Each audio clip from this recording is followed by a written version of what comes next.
Right. Now I'm playing with older guys, seniors, and people who really, really want to hurt you. Right. It's tackle football. Right. Nah, not for me. And so my grandfather was like, he comes home one day and I'm already home, and he's like, "You're not at practice?" I don't want to play. I want to play JV. I want to play with my peers. Just to let you know, because you should know. So here we go. Thanks for tuning in today. We have Wes Chandler. For those of you football fanatics, Wes is from the Gators back in Florida. Jumped onto the NFL in about 78. Ended up doing a couple moves, but we like him because he was on the San Diego Chargers, doing those flies, catching those balls with the one hand. So it's going to be an interesting conversation, what he did, where he's at now, and all the great things he's doing. And you'll be very interested in this show. Thanks. Thank you for having me. It's a pleasure to be here. That was a good introduction. I like it. Okay. Yeah. Well, you want me to ask the first question? Why are you looking at me like that? Do you want me to ask the first question? Sure. Go ahead. You can ask the first question. Well, my first question is, we're going to talk about a lot, especially the transitioning out of the NFL into the private sector, which I know you're doing great things. But there had to be a time when basically you're a kid, and what were your ambitions? Were your ambitions to be a football player? Or how'd that all start? Like, do you have a competitive edge when you were a kid, or? I think back then when I was growing up, I grew up in an era where there was segregation and integration.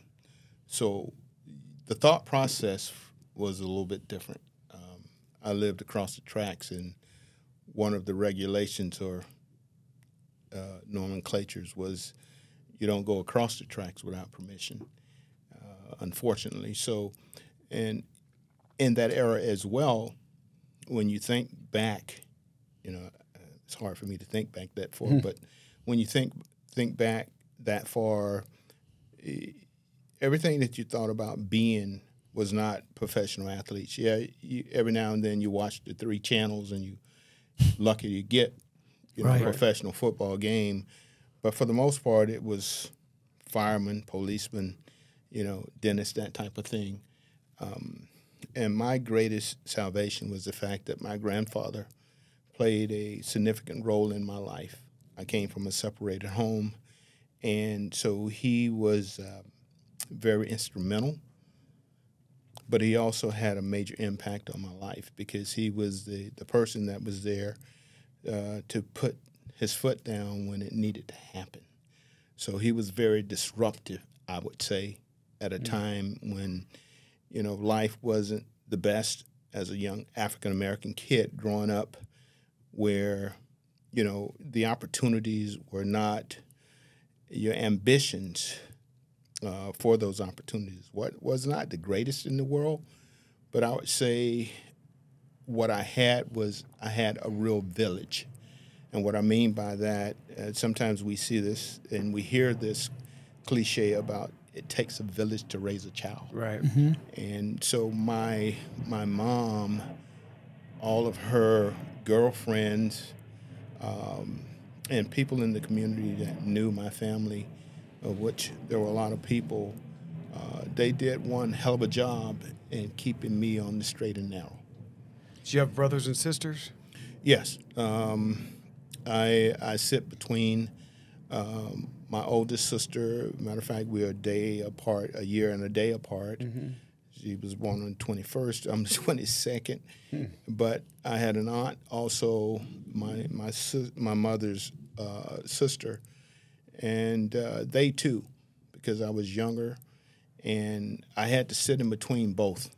Everywhere we traveled, and sometimes we went on these summer bus trips to various places, be it Disney World, be it Six Gun Territory or Silver Springs. I had to sit in between, and I was always getting this elbow from one side or the other, just keeping me. I wanted to sit up to see, and they were like pinning me back. Right. So but you guys were tight. We were close. Yeah. There were times when I had to take the dolls, pull the heads off, Right. just to try and get back. Well, right? What is it about boys wanting to pull the heads off of dolls? We did the same thing. Yeah, the Barbie Because- dolls. We just want to pull the heads off. Because I knew then that was the only thing that would really get under their skin. Right. Right. Terrorize their dolls. That's right. I was a terror on dolls. So how your granddad, because you said you had to cross that line in integration, what did you learn from him? Because you started hopefully after the Civil Rights Acts, but he was there way before. Did he ever like tell you stories or teach you like? Well, the thing he taught me was that earn your keep, regardless of the situation. Do what you need to do within the confines of doing right. Earn your keep, and at some point, you will get your break in life. What you want to prepare yourself to be is a productive citizen in society later on. You may not understand this as a young adolescent at this point in time, but later on in life, you will come to appreciate it. Now, I hated the fact that he was so stern because, as I said, I grew up, watching my father and my mom separate. And, I understand, how difficult it was for her with the four of us. But by the same token, my grandfather never took a step back. He always took a step forward to give me the little things that he felt was necessary for me to stay on the right path of life, to live righteous. And I had 8 ministers in my family. Oh wow! So I was faith driven. Baptist? Did you go to church on Sundays? Church wasn't. It was. What day did I miss? Right. You grew up in church. I grew up in church. Yeah. Well, that's what I mean. You went to church. With the fear of God. So yes. Listen, Wes, when we grew up, we were both raised in the 60s. When you talk about the discipline that your grandfather gave to you, it was discipline, wasn't it? Like, it was like discipline. serious. It was Straight up very to- serious because when I entered into the 7th grade, it was the first integration opportunity back then. And so now this was my first time to consistently go across the tracks, but for a greater purpose, and that was the educational purpose. And I think my greatest accomplishment to this day was not being a first-round pick. It wasn't being a Pro Bowl player. It wasn't being in the Chargers Hall of Fame. It was being a 2-time academic All-American. Right. It taught me more about me because all of the accolades that I was able to accomplish as a athlete was bestowed upon me. And I think having those ministers in my life made me appreciate that it wasn't me. Right. It was a greater being Right. giving me something. And I remember my first day trying to make this junior high football team. And I felt, because of all the rhetoric, that it was not for me, it wasn't for us as people, but it was more of a see if you can, but the obstacles are greater than the opportunity. Yeah. So to speak. So when you went across the tracks, you went to a white school? yes. How did you feel? How were you treated back then? Here's what I'll say to you today. Back then I had a different attitude. Today it was just as hard for them as it was for me, so to speak, because not only that I had to get used to people, they had to get used to me as well.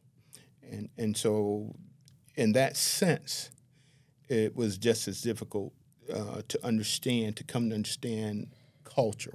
Right. The cultural ways of how people live, how they talk, who they are. And at the end of the day, I go back to my grandfather saying, when you cut, you bleed. Yeah. And it's the same color as theirs. Exactly. Yeah. And so that was one of those lessons where as I started to get a little bit older, I made that football team, but I was just a tight end in junior high. I wasn't very fast. I was very small. I hadn't matured, even though I may have had an upside as an athlete. But my faith is what kept me going every day, because I knew that this institution could help me later on in life. It wasn't to play sports. It was to try and gain something that once I got it or obtained it upstairs, no one could ever take that from me. Your education. The education. And that's why, growing up in that era of segregation and integration, it became the greatest opportunity because for me, I knew there was something I could gain. Not only could I learn, because I grew up in my own culture, I could learn how others lived and how they thought, and I could read the educational books and learn something about someone else. And today, the greatest thing is to just have a conversation with someone and listen. Because you can learn something from anyone if you listen. Turning deaf ear is not the way to gain or learn how people are, because we have a natural reaction. We're not robots. Right? We don't have switches where you can turn it on and off. And so anytime someone says something, you're going to hear it. Now, what you do with what you hear, how you react with what you hear, has all to do with your growing at that time. And when you're an adolescent, the biggest thing in the world is interaction. That's your growth as a child, as a young person, male or female. Your growth is how you interact with others. Social skills. Your social skills. Right. And so for me, it was the greatest opportunity. Now, just being a part of that football team, what they bought over was an individual named Babe James. Babe James had been the high school coach in our community, and he was the Eddie Robinson of football, right? And I thought that I was going to end up going to this school and play there, right? Because I went to those games with my grandfather, and it was I wanted to see everything that was going on. Those players were the only players that were people who I could look up to because they were in my own community, but they were larger than life. And so now with integration, it was time for me to grow in ways that I didn't understand, but by the same token, try and stay on the straight and narrow. And it was my grandfather who, at times, I got frustrated because sports to me at that time, I wasn't a good athlete. Let me say that. I was just a guy. And I think he said, regardless of what you may feel at this point in time, God provides opportunities for us. And what we would do with those opportunities is preparation. How you prepare to meet those opportunities will have all to do with the outcome. At what point, I want to say something. What happened, or how old were you when your granddad passed away? And how did that make it? How much of an impact did that have? Did it turn on a light switch, or did it get you more motivated? I think. Or did it do anything? I was beyond my college years, and we were very close. I was close with his mom, my great grandmother, and matter of fact, when I entered into high school, I spent my 3 years with her, and our community was small. New Smyrna Beach was very small, and so the community wasn't so large. So I spent every night at her house, and I would go home early mornings, change clothes, and go to school. That's really kind. You took care of her. Well, she took care of me because everything that he was teaching me, there was someone that had taught him. Right, exactly. That's her, right? Yes, and it was her. At what point were you playing ball? Because I know you did really well academically, and Congratulations for that. I didn't do that well academically, so I admire those who have. Well, he's smarter than you. Yeah, there you go. That's easy. That's an easy one. Yeah, thanks. See how nice my brother is? I can see that. I figured that out right when I met you. Now, this guy's way smarter than my brother. I love it. That's the price you pay for being the youngest. I don't even know how to react to him anymore. It's not even a price. This is just what happens. That's just what happens. Right? Yeah, people go like, why don't you say is. anything back? I'm like, Yeah. After 6 years, you think I give a shit what he says? I'm kidding. I just ignore him. So what I was going to say that before Mark threw me off on that whole question. Now I'm thinking like at one point you probably realized, hey man, at first I wasn't catching that ball too well. I was kind of like the average. But then you started outmaneuvering people. There had to be a point in your life where you go, hey, maybe I'm looking at something like college ball because eventually you're going to go to Florida. So how'd that happen? The unique thing was because I grew up in the projects, we would play ball. The older guys would play. Now, my grandfather worked in waste management, and was he Italian? Exactly. He wasn't. He wasn't. Putting chains on people's legs. but he would every now and then bring something home. It would be a ball. It would be a bat, a football, and the older guys were playing, and I would be sitting out there. And on Sundays, that was a big thing in the projects. They would be playing sandlot for real. Sometimes they played touch, two-hand touch, and then there were times where they were playing real sandlot. Yeah, right. Yeah. And get scraped up on those. And there were days where they didn't have enough. And so me and my buddies, we were standing around, and they just wanted somebody to rush the passer. Right? Oh, and so all of a sudden, here comes this finger pointing at me one day. And certainly I took the challenge. And the reason why I took the challenge is because they didn't have a ball. Even though they had chosen teams, they did the flip and they started picking, and they didn't have a ball. And so I'm standing there with my football that my grandfather had bought home. I'm the only guy with a ball. Yeah.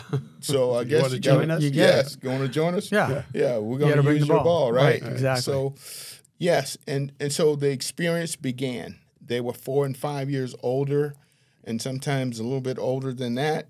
And I was scared to death because, as I said, I was very small. When I graduated from New Smyrna Beach High School, I was 140 pounds, soaking wet with rocks in my pocket. Right. But playing with these guys, they would run at your heart when you're older. You know how you did when you ran at him sometimes. You do it. They did it on purpose. Yeah, on purpose. Yeah, you know how Let's inflict some pain on him. You know what you did to him from time to time. But he got bigger. Right? He's bigger than me now. There you go. I can't do it anymore. So, they would come at me and I would be scared, right? And so I would try and maneuver myself out the way because I was so scared. But the royalty from it was the fact that my peers were not playing. I was the only one in my peer group playing with these older guys. Yeah. And as time went by, I would sneak in. I would tag the quarterback.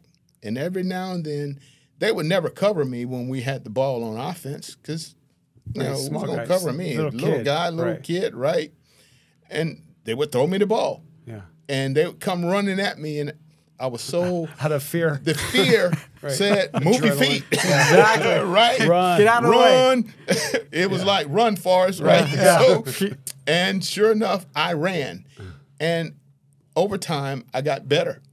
I started to maneuver better. Yeah. I just got used to dodging the guys, and because we also played dodgeball. Yeah. I don't know if you guys played that. Oh, we love that. They don't let that in school anymore. No, they don't. It hurts her self-esteem. The old school games, right? Yeah, I love that game. And so it was one of my favorite too with my peers. And so I started using these dodgeball moves on the bigger guys, and they would get frustrated, but it worked. Right. Yeah. And so the light came on. I got something here. Did you ever have those older kids say like, Wes can move, like they start identifying you as being able to. They would never admit it. They would never admit it. No compliments, no nothing. But I knew it because, you know, the term, they would rag on one another. Yeah, and when I did it to one, someone would say something to them. Right. And they would get a little bit pissed off Right. at me. I'm going to get you. Yeah. Making me look bad. But that gave me more determination Right. to Not make to it get happen again Right. and not get – because when they started tagging me in this two-hand touch, I would never play tackle at that time because I was Right. too small. They would light my rear end up. Yeah. Two-hand touch. I mean, my butt was on fire. Yeah. Yeah. Two-hand push. Lift me off the ground, Right. you know, pow. Yeah. But at the end of the day, I got better. And as, you know, the years got better, got older, it became a thing where I went from being the last pick First draft. Right. to the first There you pick. Right. And, you know, that, by the same token, I'm growing. I'm now trying to go to New Smyrna Beach High and play. And the head coach there. That's in Florida. Yeah, in Florida. We had a pretty decent team.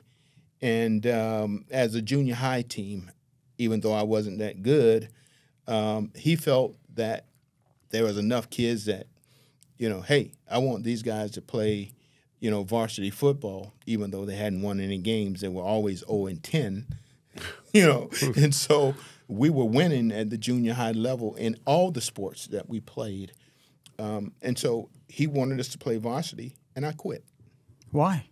Because, one, I was too small, and that was my first introduction outside of junior high where I'm playing with guys my own size, right? It doesn't bother me. Right. Now I'm playing with older guys, seniors, and people who really, really want to hurt you. Right. It's tackle football. Right. Nah, not for me. And so my grandfather was like, he comes home one day, and I'm already home, and he's like, you're not at practice? I don't want to play. I want to play JV. I want to play with my peers. And he's like, now is not the time. This is where preparation meets opportunity. Wow. And he put me in the car, and I'm thinking we're going to the store. Right. And we're driving back to the school. Talk to the coach, huh? He took me back. Ooh.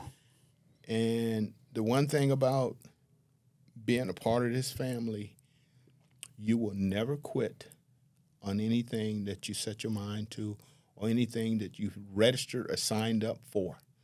You're going to see it through to the end, regardless of how tough it may be or how tough you might think it gets or could get.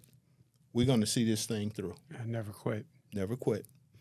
And I went back out there and, you know, I apologized to the coach. He made me apologize. And all of a sudden, here I am, a freshman, you know, 10th grader actually, because we didn't have 9 through 12. We had 10 through 12. Yeah. Like us. Same. 7, 8, 9 was junior high school. But I wanted to play JV. Right. Right. I don't blame you. Yeah, I want to play JV, but, you know, that didn't happen. And so I went back out and, like, you're going to play defensive back and you're going to play running back. I was a tight end in junior high. Here I am now. I'm scared to death. I got to run the football. And, you know, they used to have that thing called bull in the ring, where you're the guy and you're just moving around and now you got to tackle a guy. A guy's going to run full speed at you and he's just going to blow the whistle. You don't know where the guy's coming from. You know, that wasn't Do they even fun. do that anymore? They don't do that anymore, right? Yeah. That was not fun. It's called child abuse. No, well, I was no, kidding. they got in a circle. No, I know. And then But that's what and they then call it somebody now, just you know? charges them. Right. Is to figure it out in 2 seconds or half a second. But I huffed and I puffed with tears in my eyes, and I soaked it up. And he was in the car, and he made sure that I was going to hang in there, do the best I could. I got trampled a couple of times. I got to tell you, I couldn't tackle the guy, and I just kept fighting, and essentially I just got used to, you know, the toughness creation, and it was more mental than the physical aspect is soon to forget. You know, it's like I've had tougher hits with my aunt and my sister. Exactly.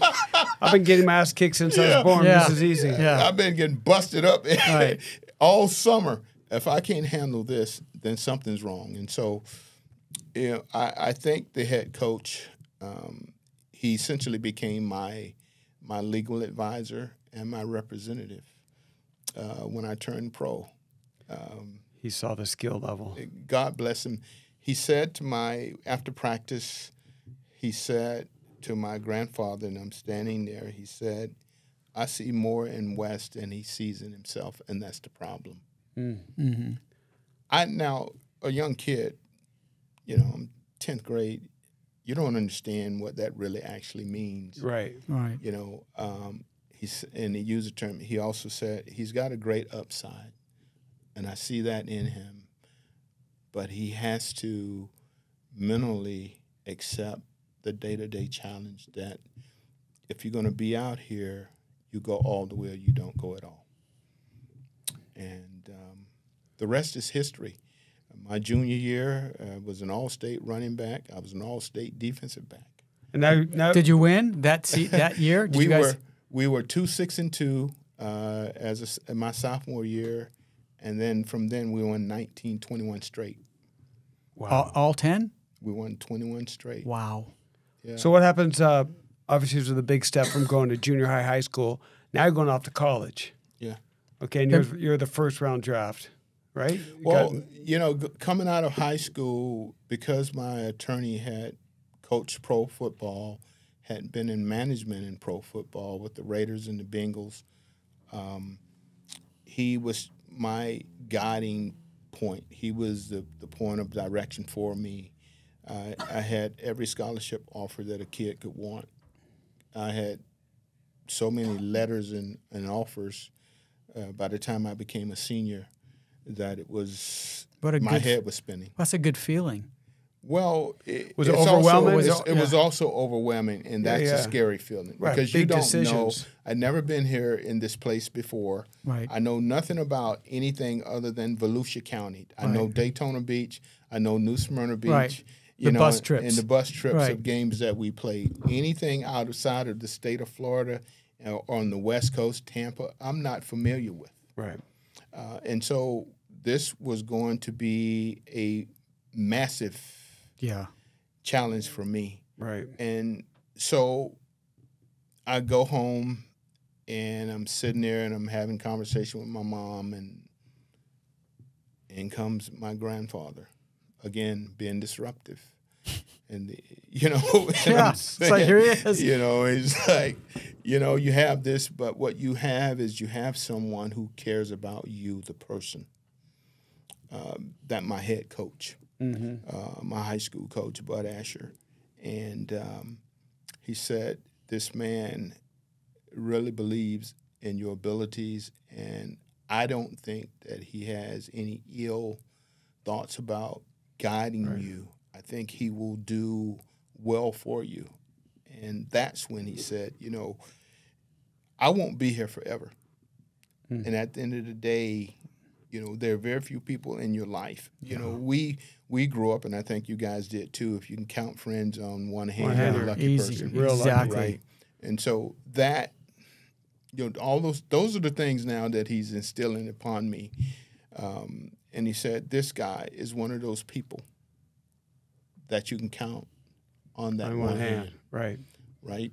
And so I'm like, okay. So I go into his office one day after practice, and he goes, we're playing Titusville Astronaut my senior year for the right to go to the state championship games. And we're playing Chris Collinsworth, who's a freshman, a sophomore at Titusville Astronaut High School, and Wilbur Marshall. And we had won all these games consecutive, and we had never had that many people show up at a game in tiny New Smyrna Beach. And all of a sudden, it was a time where if you had come the second quarter, my junior or senior year, you had already missed about 28 points. We were that good, and by God's grace, I was performing, but I realized that it wasn't me. And that's the part where who was it? It was God's grace. Okay.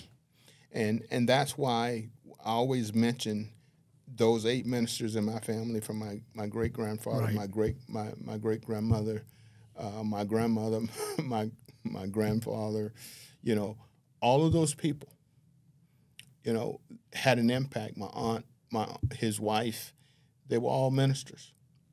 And every time it seems that I needed gentle words of encouragement, not harsh words, but appreciation words that would inspire me that I could, when I had doubt within me, you know, they kept me, I would say, at peace with myself, because they felt that God had his hands upon me, and he would never give me anything that was greater than I could handle. Mm-hmm. So, you know what's a good part of this story that I think. You tell me your grandfather was in waste management. There came a point when he's looking around and goes, "No, football. I'm going to pick up this football and bring it over to Wes. It changed your life." It like 100%. picking up a football and bringing it home. And there's a greater part of this and the reason why I say that is because you grow up at a time when, you know, you have people come and appear on your behalf in class, right? And so it was my turn. You know, who are you going to bring to class to say what they do? Right. Well, the only male figure in my life is my grandfather. Mm-hmm. But how do you tell your peers that your grandfather works? Back then they said garbage truck. They didn't say the term waste management was not there. Trash. Right. And so for me, in my own self, me being ignorant to the point. Right, you're embarrassed. I was embarrassed. Right. Like all kids. Like You didn't know. The like thereof, you know, came into play. And to this day, I am the most grateful person in the world.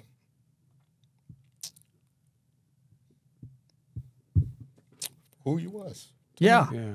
Well, I'll tell you, when there was a strike. You felt bad. That's what. When there was a strike, I don't know if it was San Francisco or New York, and the waste management people go, "All right, we're going to stop picking up your trash." They're like, big deal. What are you going to do? Right. When that stuff started piling up, yeah, they started panicking. Yeah. And then after a while, they goes, "What do you want?" Right. Because they don't understand that job keeps people healthy.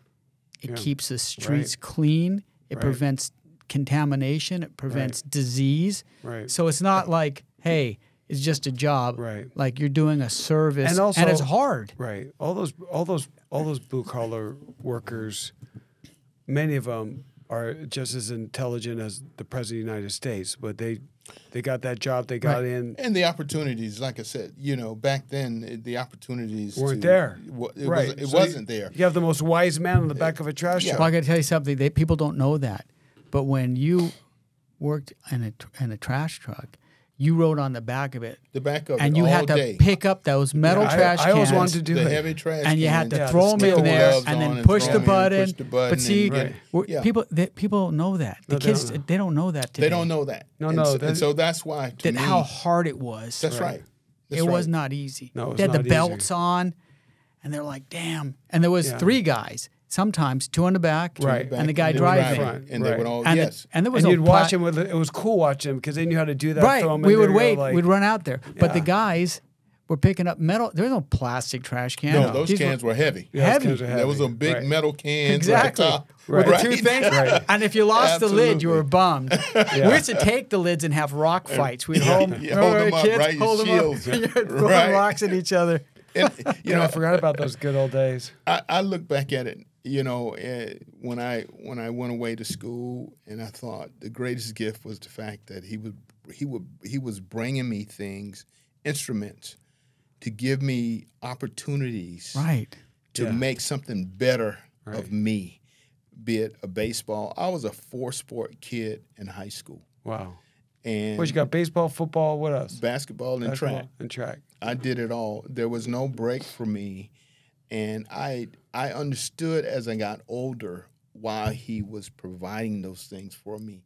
It was giving me options, absolutely, and opportunities. He's being cool. Yeah. He's at one. You know what I like about that? So we know today with all the drugs and all the stuff you can do, and you can't get these kids space out of their phone.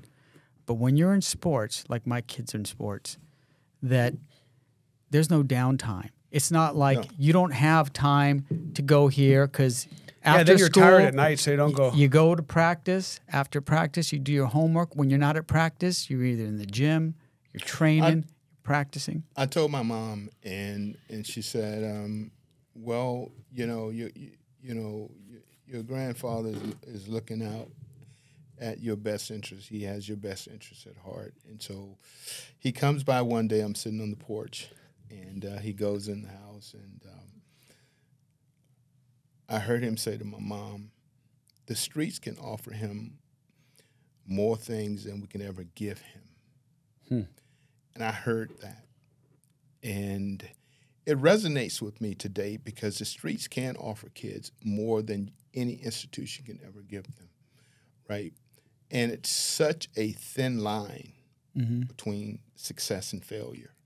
And some of these kids, they have talent, they're smart, but when you get caught up in the wrong crowd, and you know how you grow up, you got kids, and sometimes they can push you in the wrong direction, or you can be in the wrong place at the wrong time. Right. And that's why when I eventually turned pro, they did a story, and it was the kid from the projects.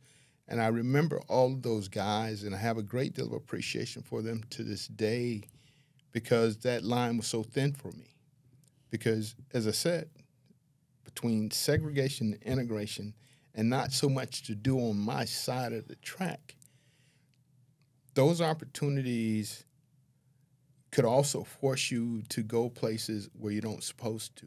Right, absolutely. Be at the wrong place at the wrong time. Exactly. You could be a really good, motivated entrepreneur, and then you're involved with the wrong people. So you go from going to NFL to like, I can sell drugs. Because it's like, it's still the entrepreneurial mind. It's just who you're with. It's who you're with. Yeah, who you hang out with. And sometimes it's tough because you grow up with all these guys who are like your brother. They start it's going your this family. way. And you go like, that's why a gang is a family. It replaces a family. Right. That's why they hang out. When I established my own foundation after my second year of pro football, I established one of the programs that was called Books and Balls. Books and Balls? Books and Balls. And the reason why is because that's what my grandfather did for me. He provided me with every ball necessary to give me the option to do something other than being in the wrong place at the wrong time. And the fact that I need to get that education because once you gained it, no one could ever take that away from you. And so I felt that I needed to also, and I realized that sports is such a captivating thing for kids, right? And so you can tell them that you're going to establish, here's this pro player coming back. And so the attention getter is the fact that we're going to play sports. But what they don't understand is now that I have your attention, I'm going to give you pieces of education because the tutorial process now is going to take place. In order to participate in this foundation, you better get good grades. That's or right. You ain't going to play. Fact. Right. That's good. So, this is this is good, because what I want, maybe Wes can at some point talk a little bit about what it was like you're going from high school to college and then going to the NFL. What was that like when you're starting to make money? Because it's a difference. That first paycheck. First paycheck. Did they pay you good but back then? I don't think they paid like they do Well, now. you can ask him. He's right here. I became a millionaire at age 21. Ooh, well, they paid good back then. I'm not. God dang. Wait. I'm 60. I'm almost 62. I'm not even 1,000. I wasn't making $1 million a year, but the total contract was over $1 million. But back then, where money really was worth something. Yeah. So what was your family thinking? Just like, wow. Well, we come from humble beginnings anyway. So, the one question that, your sixth grade teacher, fifth grade teacher would ask you, if you had $1 million, what would you do with it? Right. Yeah. Well, that number in itself, $1 million, was so astronomical. Yeah. Can't even imagine. You can't even imagine. What is $1 million? Because growing up, I could get 2 for a penny cookies. I could go into the store with a dime and come back with a whole bag of stuff. I know. Right? So $1 million. Yeah. $1 million. Wow, a kid from the projects with $1 million. I grew up not having anything. I grew up wearing my Sunday school clothes to school. Right. You know, not knowing if I was going to have a meal on the table, you know, from day to day. Right. The village raising a child, there were times where, you know, I would have to go to, you know, my mom's girlfriends to borrow sugar. Right. Okay, all of those things came into play. And so all of a sudden now, here I am, you know, with this massive contract. And for me, it didn't change who I was as a person because I never had. Right. And so I didn't know what to do with it other than basically, one, the person that has been there for me outside of my grandfather was my mom. You know, raising 4 kids as a single parent, you know, at a time where It's tough. You know, it was a tough situation. Anytime raising 4 kids, is like any single parent, raising one kid, it's single tough. mom. And making So sacrifices where there were times where I realized and I knew that she had not eaten because she wanted us to eat. Right. Right. You know, it's so funny because my mom was divorced when she was pregnant with Frank, so we had like kind of a similar situation. But I still remember being in elementary school, like 2nd or 3rd grade. They go, we're going to go on a field trip. You need to bring $1.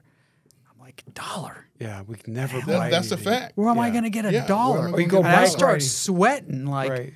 we don't have $1. That's a fact. But right? but there's a lot of people that don't understand what that feels like for a kid today who when they go, we're going to go to the prom and it's going to be $100 for this. And I'm like, you can't do that to people. Right. No appreciation you factor. You're Right. stressing out these kids. No. Because I see what they're doing and here's your yearbook. It's $70. No I go, real sense of value. Zero. Zero.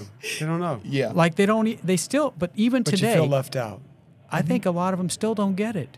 Well, I think that's one of the reasons why I've never seen, at least personally, a professional athlete when the camera's on them and they've done something good. There's one or two options of both. They always, you know, pray or point to thank God for what has been bestowed upon them, or they say, "Hi, Mom." Exactly. I've never seen them say, "Hi, Dad." Right. Right. Okay. Exactly. And so that $1 million to me was security for my brothers and sisters and to reward my mom for all that she had done, all the sacrifices that she had made in our lives, even though I could never repay her because you could never put a monetary value on wisdom, on the wisdom and the love and the sacrifice. Unconditional love and sacrifice. Right. It's unconditional. Right. And so for me, it was my sense of saying thank you for you know, just hanging and just being a real parent. Right. Because there are people who have kids today and they're not parents. No. Right. And there's a difference. And I have this conversation with young athletes today. There's a difference in being a dad and a father. Anyone can bring a baby into this world or make one. Right. But it takes a special kind of person To raise them. to raise them Yeah. and be Absolutely. responsible. And be there for them. Be responsible. Right. It's called duty. It's a real sense of duty. And so there's a lot of neglect in people today. And so for me, giving her a house, Nice. car of her own, Good. Nice. and saying, I got you. So what kind of card you get her? I got her whatever she wanted. Right, good. Because at that point in time, she was driving school bus. And So she knew how to operate. She was ready. Yeah, she needed a break, and so I retired her. Good. So I told that high school coach who became my representative, I said, you know, my mom from this day forth is going to get a monthly. And there were times where, you know, she said, well, I need $200 more. I never questioned what she needed it for. Right. She's your mom. You know, and he said, you know, I would never spend a dime of yours without spending a dime of mine. And, you know, at the end of the day, we had a great relationship and I trusted him. And he said, well, your mom needs a couple of dollars and I know you're going to do this, you know. And so I'm gonna write this check anyway because I know that's who you are as a person, right?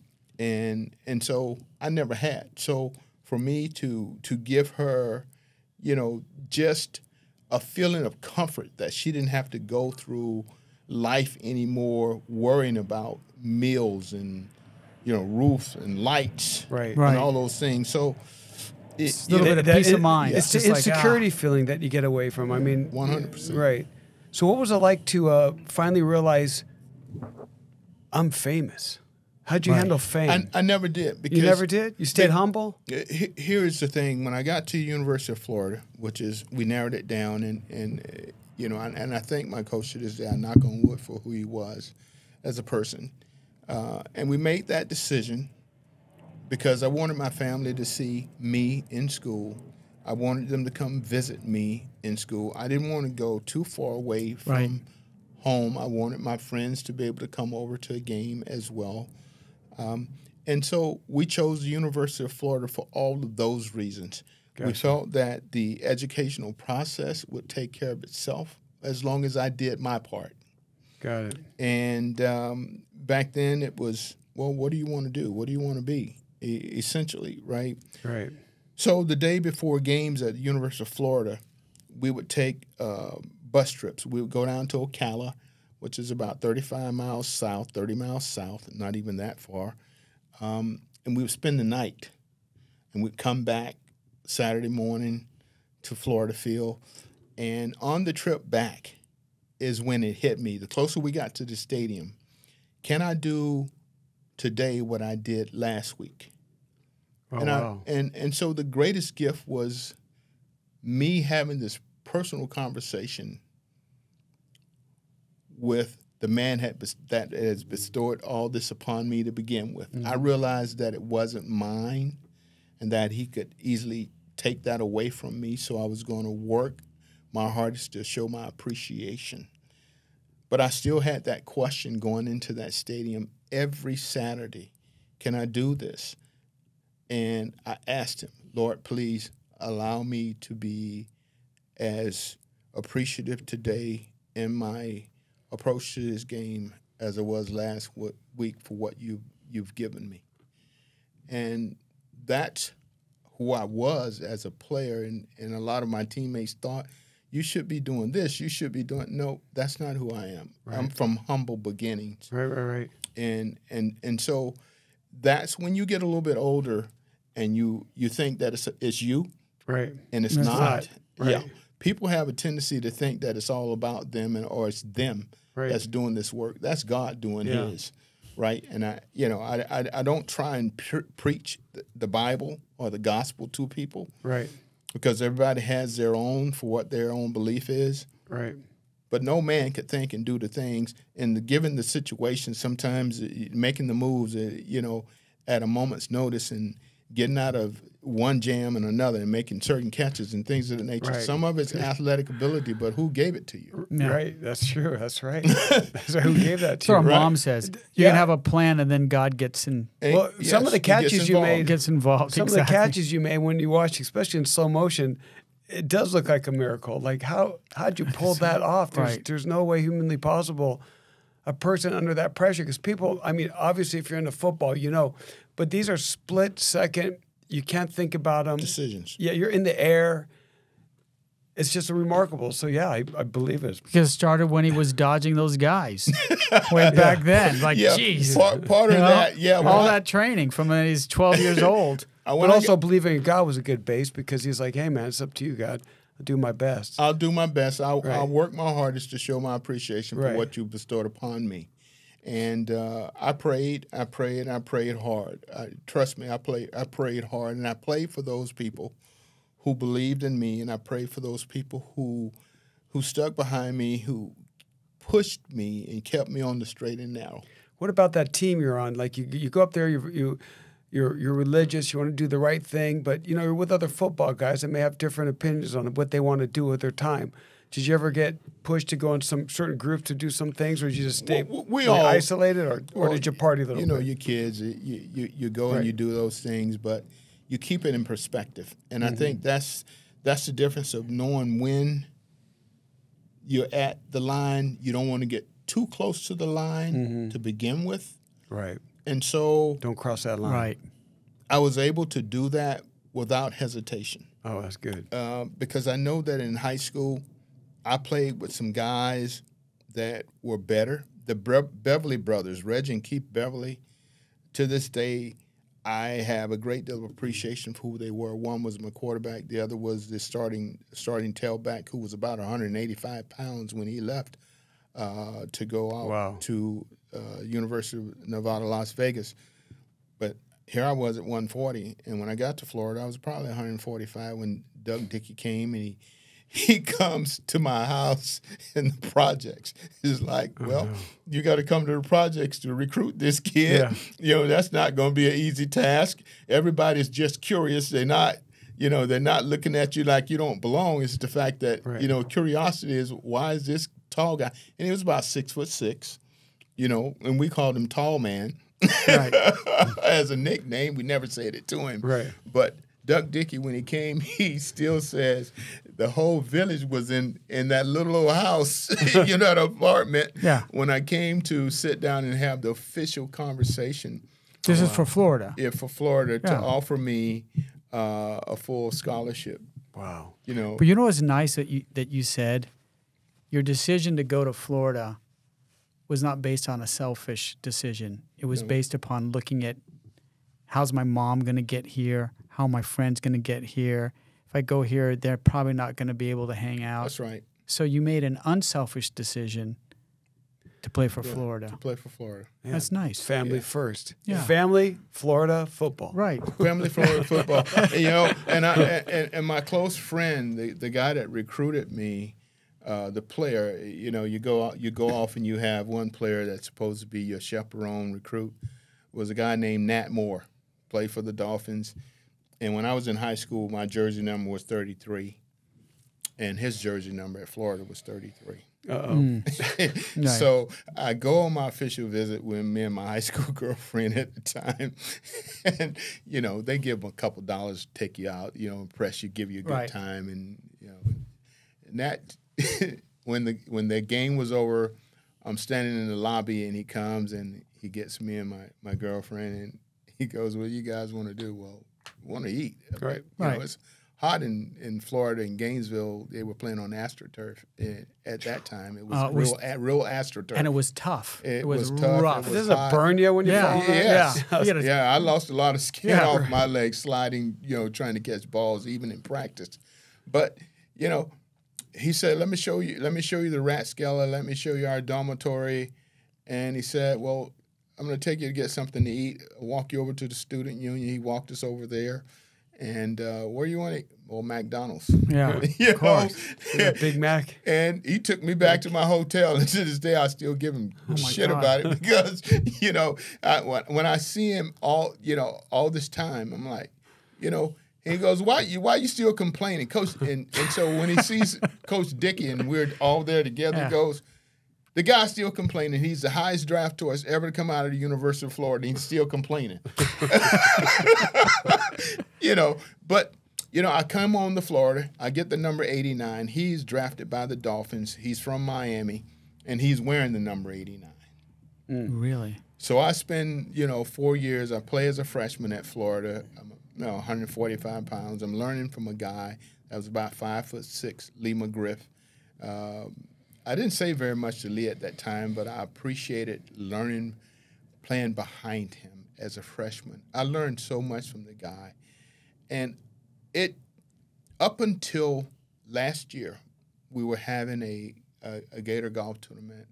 Oh, wow. I saw Lee after all these years, and I said, I have something I need to say to you. And it caught him by total surprise. I said, you know what?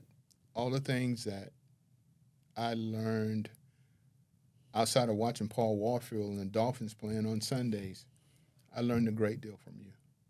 Oh.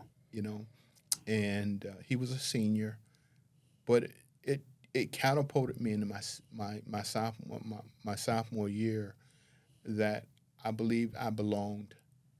I wasn't used to the regiment. College football is so different. If you're not prepared for it mentally, it's a tough thing, right? It's a shock to you. Today, I coached Keenan Allen at Cal Berkeley, and we had programs in the summer for the young freshmen coming in called Summer Bridge, bridging the gap between high school and college. Yeah, so they can understand this is a big difference between We didn't studying. have that. We didn't have that. No, you're like, what is this? Exactly. Right. What's right. going on? And so for me, just having to sit behind and play when the game's just about, out of whack. And even though we went to the Sugar Bowl my freshman year, and I blocked a punt.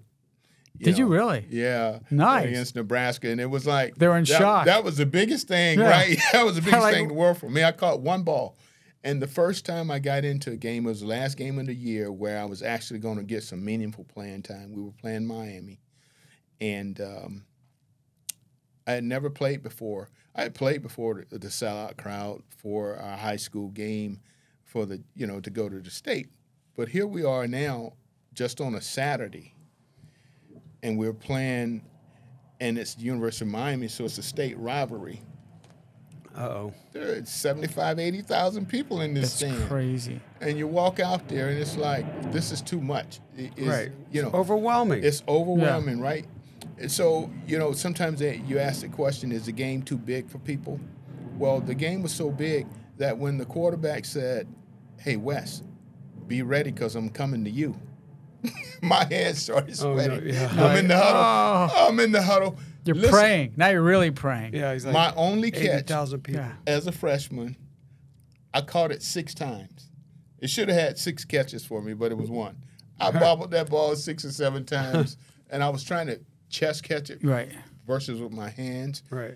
It was just one of those things. You catch it? I caught it, but it was all the bobbles. Yeah, I'm nervous. Yeah.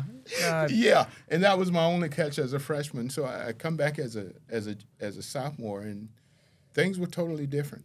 But it was Lee McGriff who was saying, "Hey, just it's going to be okay."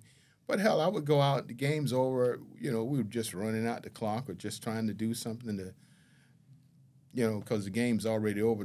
Either the other team had already beaten us, and the game was out of reach, and you just I hate that feeling. Out there running around, right? It's health running, we call it, right? You're running for your health. Look at the coaches and go, really? This is how you want to win? Yeah. You look at the other side and go, you already kicked our ass. Really? That's what you want to do? So run out the clock? Suffer. But I never complained because I wasn't ready. Right. They didn't know that. Exactly. Everyone has their own. Everyone has their deep insecurities. Like, they don't know. What is it like? Like, when you go to these stadiums, just as a spectator, the energy you get from all those people is overwhelming. Can you feel it? How do you catch a ball with all that commotion? All the noise, and they were doing that gator chop, and I'm like, and then he goes, "I'm coming to you." Oh yeah, and automatically, sweat. All the water was just running down my hands, and I'm like, "Don't throw." I'm saying to myself, "I hope he doesn't throw it to me." So when you were playing back there, this must have been like 76, 75, 76? Yeah, I was the 5th class to go integrated to go to the University of Florida. That's the 5th. When you think about that, the first class was 60. This is in our generation. Yeah. Like this is stuff. 69. Like it's not like ancient history and stuff. This is for us it feels like we can remember it. Yeah, 70s, 80s. Been crazy. Yeah, it was real. Did they allow you to wear gloves back then or no? Like they have now? No gloves, right? No, gloves. No gloves. No, if the ball was wet, it was like the ball's wet. It was what it was, right? Yeah. And so I wasn't a confident guy as a freshman, and like I said, I was small. But when I left Florida, I was 194 pounds. Oh, wow. I gained 20 pounds. Start eating or what? Fresh? No, it's college food. Weight training? The training table was so different, and then the Olympic track coach. That's 50 pounds. The Olympic track coach my junior year was a guy named Butch Johnson. He had Steve Williams and all these guys on the track, on Florida Track Club, right? And he trained us so well. We were running downhill 40s. Downhill. That's harder. Because you had to extend your stride. Exactly. So when you got back on the level playing field, you already had an increase in stride. Oh, I guess. Right? Smart. Yeah. But we had so much talent at Florida. So by the time I get to my junior year, we were so well conditioned, and we had so many athletes that I had read about throughout the state of Florida. there was a time where those 4 schools, Florida had what was called their top 300 players in the state. And then there was no UCF, there was no South Florida, it was just Florida, Miami, and Florida State. And Florida State at that time was, Florida State was a girls' school at one point. Yeah, and so they were not a good football team. And then Bobby Bowden transcended that program. But by the same token, these guys I'm reading about and what they did in high school playing for I come from a small town. I'm playing 3A football. I'm playing both ways because, hell, our talent wasn't that much. But we were good enough to win at that level consistently with 35 players. Wow. Right? With most of us going both ways, right? But I get to Florida, and I'm, playing with guys that every Saturday morning after a Friday night game in high school, you're reading about all these accolades and all the things that they were doing. And now I'm playing with these guys. Right. They were larger than life because they were 5A classification guys, 6A classification guys that were playing big boy football. Right.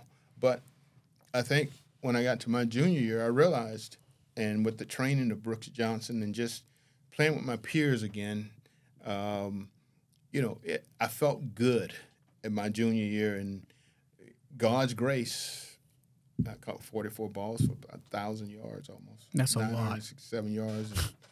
And, led the nation in punt return. And is that the most scariest thing in the world? Yeah. Like being on that special team when you get that. You get that ball and everyone's coming after you. It's like, it must be just an onslaught of people just wanting to crush you. Like that same stuff you were talking about when you were a kid. Right. Yeah. Did you do the same techniques? I did the very same thing. It's like being that circle of people attacking you. It was the very same thing because it was college football, and some of the teams. It's like when I used to read, and I used to look at teams like Notre Dame, and Ross Browner became a very, very close friend of mine, and I would look at Notre Dame when they had the big tight end and Ross Browner and those guys. They were like grown men. Yeah. Oh, yeah. Yeah. And I'm like, oh, my Lord. That's a big dude coming after me. There's some big dudes, right? And when we played Nebraska in the Sugar Bowl, I'm like, these guys are dressing. And this was a time when you could dress 100 players, right? Jeez. I mean. I know. The whole sideline is just, Yeah, it's full of guys. And the size of these guys, right, and the speed changed a little bit. Little did I know that it was going to get much faster and they were going to be much more athletic when I got to the next level. But it did prepare me. But I was more comfortable with who I was because someone was looking over me.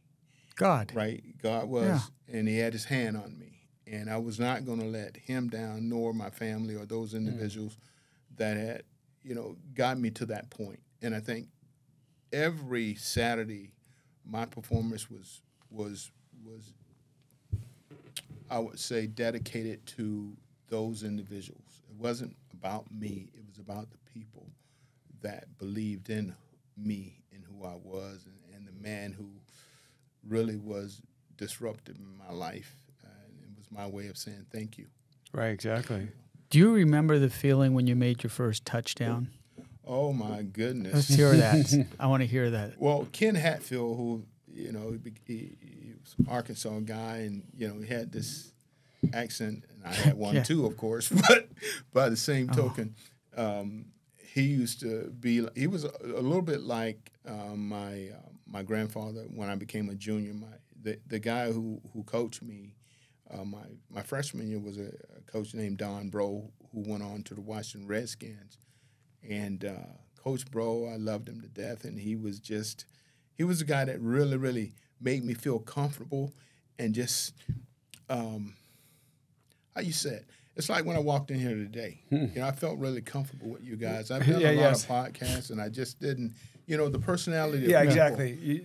You feel it or you don't. You feel it or you don't. Because you knew you were already smarter than Frank. Yeah. That's going to be easy.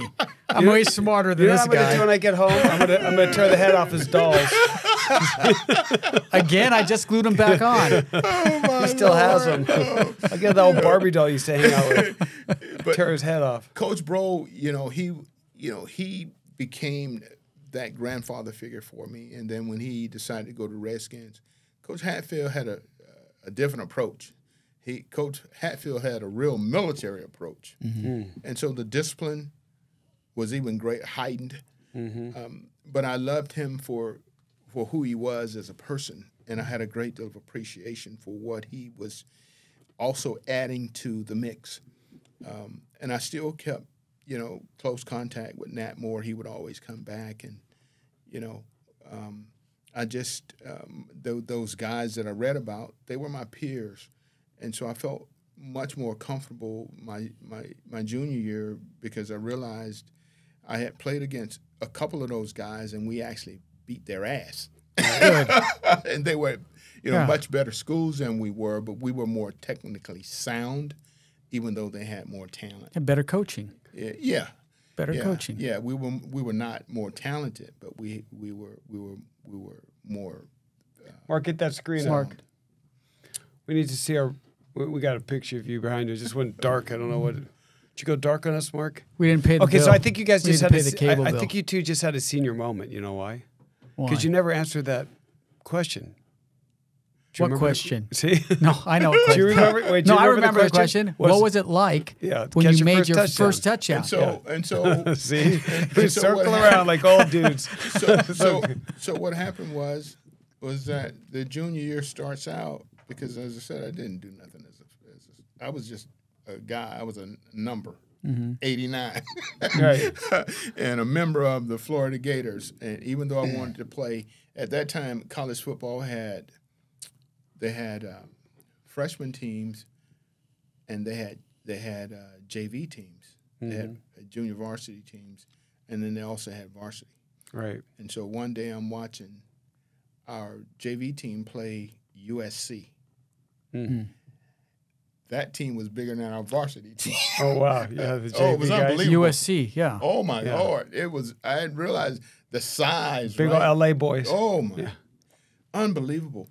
But, here I go, and I go into this year, and the quarterback 2B was a Rhodes Scholar, and he decided to go off and to pursue his education. And so in steps a guy, and we had a great relationship. We worked after practice, and we go into the season.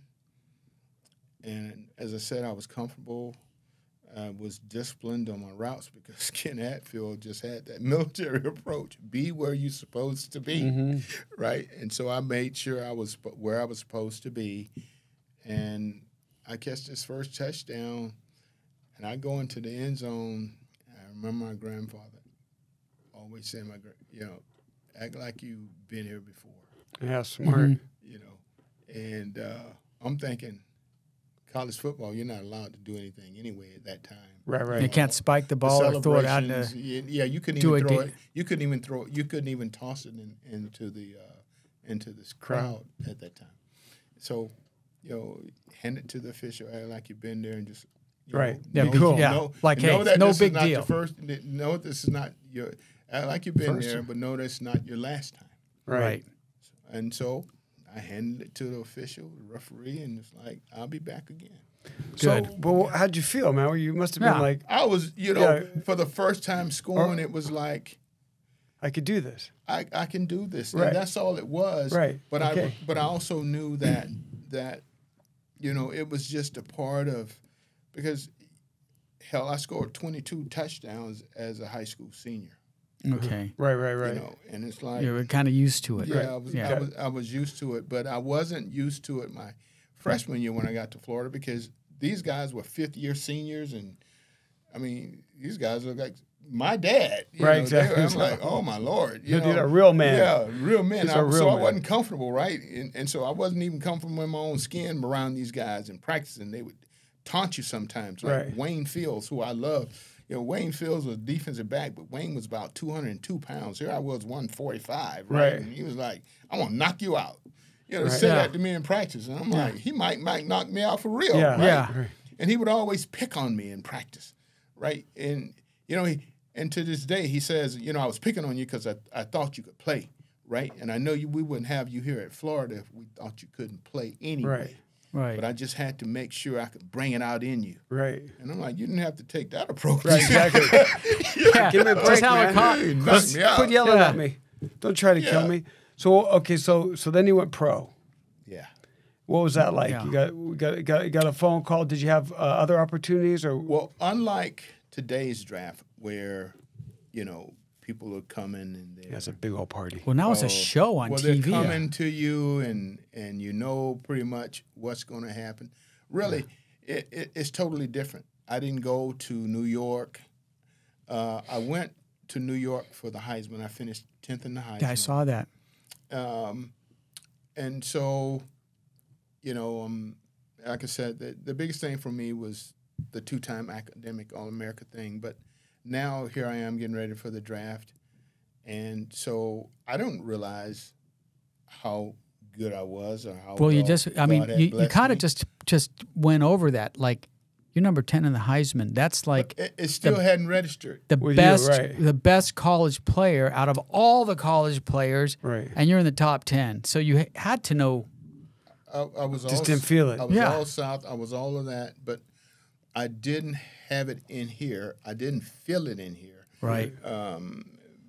Because, like I said, when I did one thing, we were playing in the Sun Bowl my senior year, and we were playing Texas A&M, and they got these two great corners. One by the name of a guy named Pat Thomas, played for the Rams, and another named Lester Hayes. Wow, Lester Hayes. Yeah, good players. Little did I know that I would come cross paths with them later on in life. Right.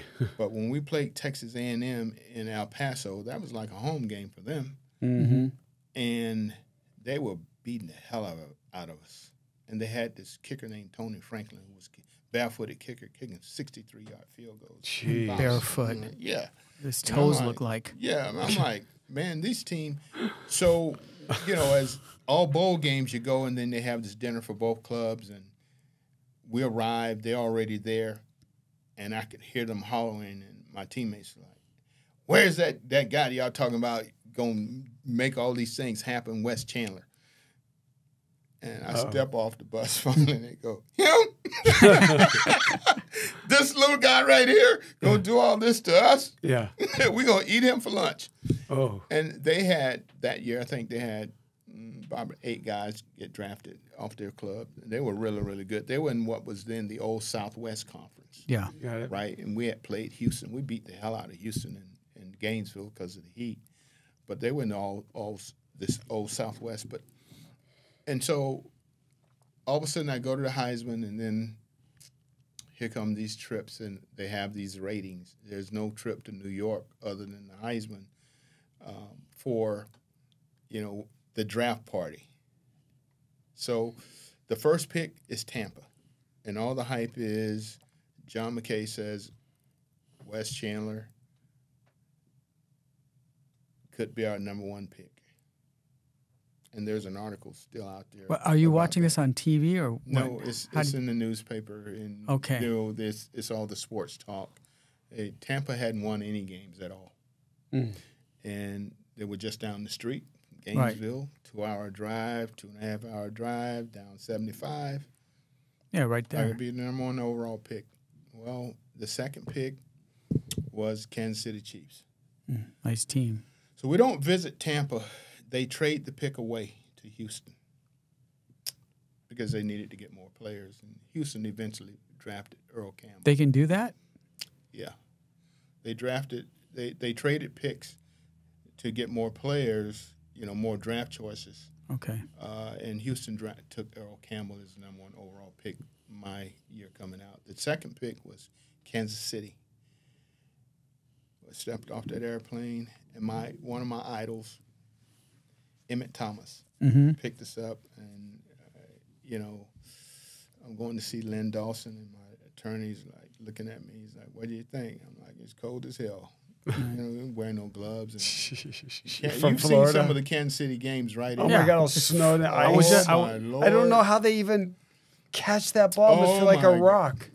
Listen. Your fingers are frozen. And so he's playing for my, how do I say this to you?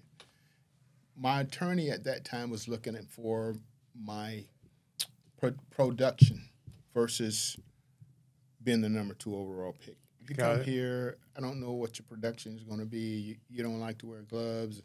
You don't wear gloves at all. And I'm like, I'm freezing. I'm from Florida. Right. Yeah, Exactly. It's like us from San Diego. Third pick is New Orleans. We don't go to New Orleans. They called him and said, if he's there at 3, we're going to take him. Archie Manning is their quarterback. We're gonna. What do you mean there? You had to fly there? Drive there? We flew. Okay. But we didn't go to New Orleans. They called my attorney and said, well, if he's there at 3, because we don't believe he's going to be there at 3, we'll take him. And I guess the reason being is because I played in the Senior Bowl, caught 10 passes from Doug Williams, and I dropped the first because I didn't realize the guy was 6'4", and I ran a little curl route, and it felt like he was giving me a handshake. Right. When he threw it, and it was like right here, and I didn't have much time to react, right? And it hit me, and he said, "Don't ever drop another one of my balls." Right. And I'm like, this guy, he was a big guy too, right? Yeah. And I guess from him coming from a small school like Grambling, he wanted to have a good showing in Senior Bowl. And this was a time where, you know, unlike the Senior Bowl today, you know, a lot of the guys, the best draft choices are underclassmen, right? Because it can come out early where you had to go for a full 4 years back then. So the Senior Bowl is loaded. James Lofton, all these guys are there. And so I didn't drop another ball. I caught 10.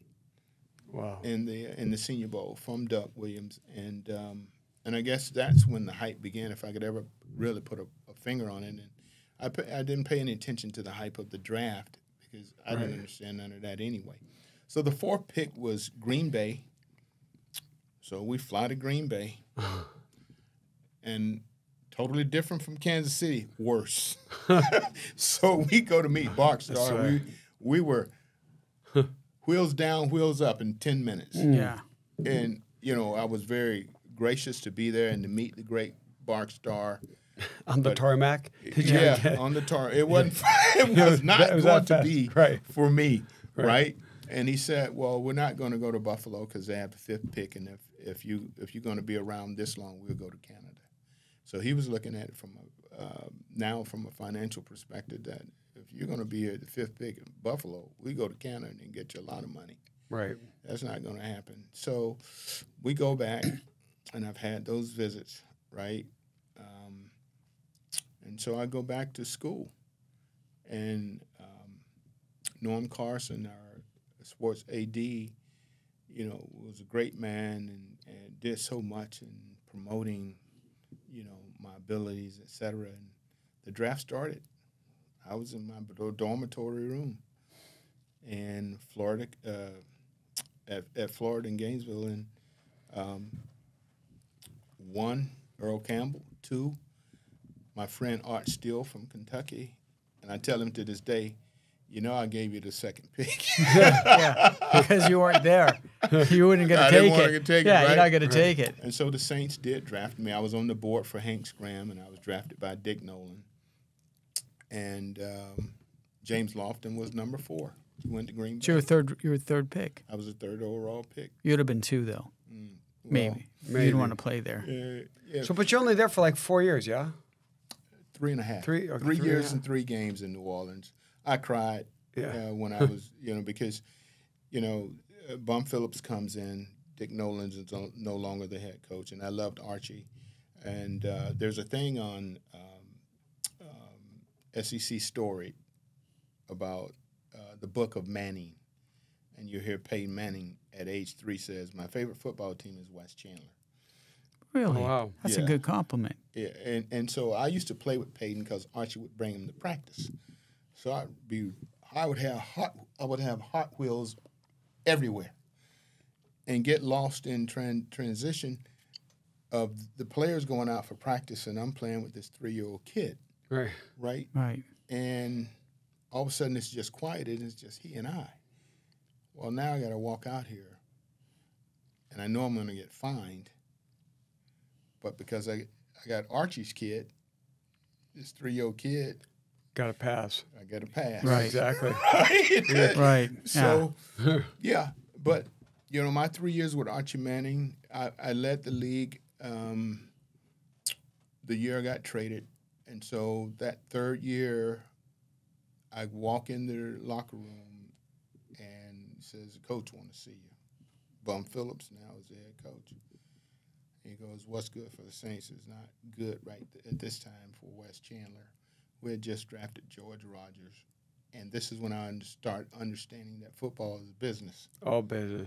We were about to be, the New Orleans Saints were about to become the Houston Oilers. Mm. He had, you know, he no longer had Earl Campbell, so he had to go and get a back similar. So he drafted George Rogers out of South Carolina, who had just won the Heisman. So I knew we were going to run the ball. I was happy. I was leading the league at the time. So Right. they just say, we're going to send you somewhere else? But my attorney, I had a no-cut, no-trade clause in my contract. I could not be traded to 17 clubs. They were all primarily cold-weather clubs without written express approval in writing. From you? From me. Right. And so when he said, Good contract. what's good for you is not good for the Saints, I said, what the hell are you talking about? Right. I said, well, I just traded you to San Diego. And I said, no, you didn't. I'm 2 weeks from moving in the house I just built, and I'm not going anywhere. He said, why do you say that? I said, have you read my contract? Yeah. So he calls the general manager, and they look at my contract. They go, said, shit. he has to sign this.